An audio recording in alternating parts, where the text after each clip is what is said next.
What would you think if a minister of your religion suggested that you eliminate the founder of your religion? Does it seem like a contradiction? How would you feel? What if it would allow you to achieve spiritual fulfillment? Join us in exploring these burning questions so that you can find the answer for yourself.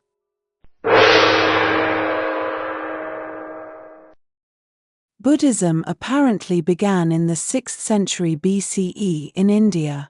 It focuses on self-discovery and spiritual practice, particularly in what has been called the quest for enlightenment, bodhi, or awakening, a profound, complex and transformative experience of understanding all vital phenomena.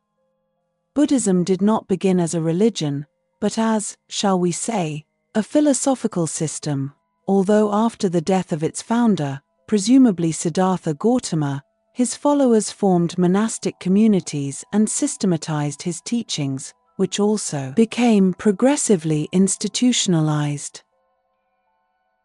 Buddhism spread throughout Asia, giving rise to different schools or traditions, each with its own practices and interpretations.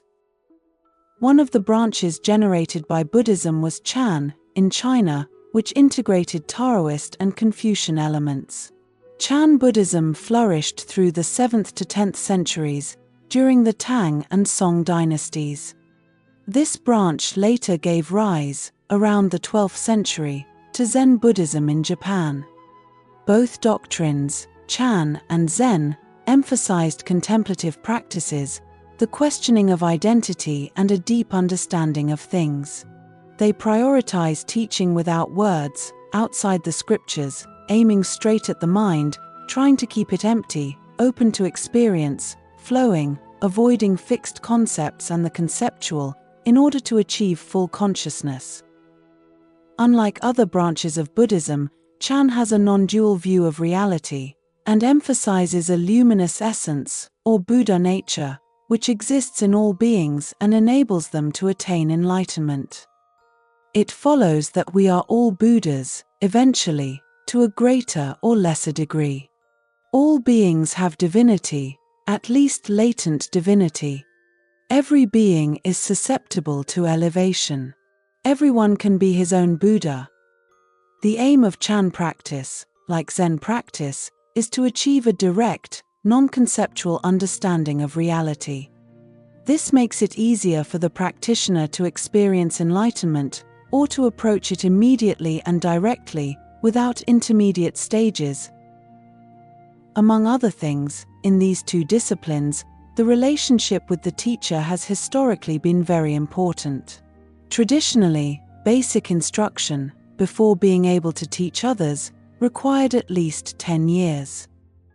The way to test the student's progress consisted of various tests, including practical answers to riddles, problems, or riddle-like statements, called gongen in Chinese or koan in Japanese. These cryptic, unfathomable, seemingly absurd and paradoxical questions are aimed at deactivating the rational mind in order to gain access to direct experience, while at the same time allowing the student's level of response to be evaluated. By their very nature, koans do not have a single answer, nor fixed solutions. Sometimes a single answer has several different meanings, or it is even assumed that some have no answer. But it is the process of resolution what really matters. Some classic, and very beautiful, examples of koans, by the way, are the following. I invite you to try to answer them. What is your original face? When a tree falls in the middle of the forest without anyone hearing it, does it make a sound? What is the sound of one-handed clapping? When you can't do anything, what can you do? If you return your bones to your father and your flesh to your mother, where will you be then? This is another one we come to through our practice. What is the way in which there is no coming and going?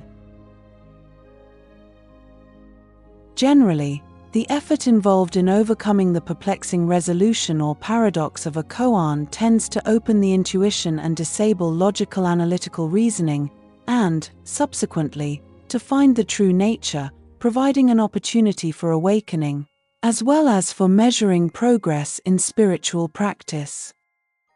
One of the most renowned Chan masters was the Chinese monk Lin Qishuan, in the 9th century, during the Tang dynasty.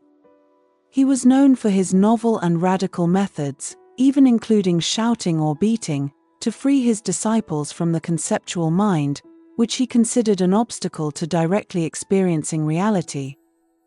It is precisely Lin Qishuan who is credited with a controversial statement, which seems contrary to the very principles of Buddhism. It may not seem so, but it is a koan, which reads as follows: "If you meet a Buddha on your path, kill him." Of course, the statement seems harsh and is difficult to accept. It will often reflect the listener's own delusions and reveal much about his or her inner state, though of course it is an aphorism, so it is not literal. That is why it has to be carefully assimilated, meditated upon in depth. It can literally take years to find its truth and essence, as indeed it did for me. The proposal brings us face to face with our attachments. Listening to it, the idea of the repulsion of losing something beautiful or infringing on something sacred comes to many people's minds. For some, it means to do away with idolatry or excessive attention to the things of the world, which lead us to renounce our own growth. Often, filling oneself with things means emptying oneself of oneself, and vice versa.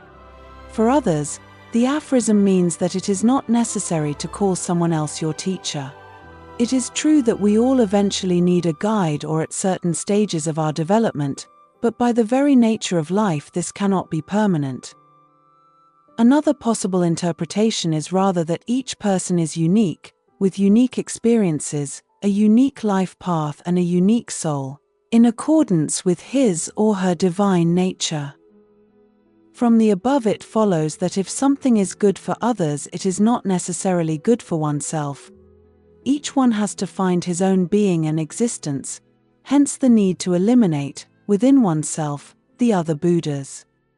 Killing the Buddha on your path means that what belongs to the experience of others will not necessarily work for you.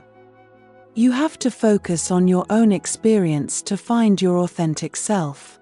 Your evolution as a spiritual entity is yours alone. Another possibility is that since the Buddha is a mental construct or product, a mere consequence of other mental processes, it is merely illusory, so that sooner or later it becomes useless. This leads to a couple of basic questions. Point 1. How to recognize the Buddha? There are so many Buddhas, messiahs, and even gods, less or more false or true, each and every one in his or her process of evolution, which also deserve at least some respect. Would you recognize him if you met him in the street or on public transport? And point 2. In practical terms, how useful would it be to recognize the Buddha, Messiah, or any divine being if everyone is their own God, or at least a part of it? The good news is that there is no need, because we are all Buddhas. Learning from others, following models, and carrying one's own cross is good and indispensable, but each one must resolve his or her own existence on his or her own. We do not have our own life, but we are our own life. We ourselves are our own way.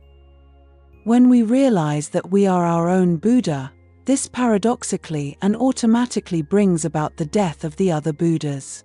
They vanish. Enlightenment is not obtained by divine grace, nor through others. No one attains divinity except through his own self, which is the way, the truth, and the life. By relying on others, you may hurt yourself. And if you are in need of a hero, it is because you yourself are diminished. On a closer look, the teaching of the monk Lin Qishuan conceals great wisdom, experience, compassion, and clarity. It shows the true path, which is yourself. If you like the video, please read the description, comment, share, subscribe, give us a like, or invite us for a coffee. We will be very grateful. See you in the next video.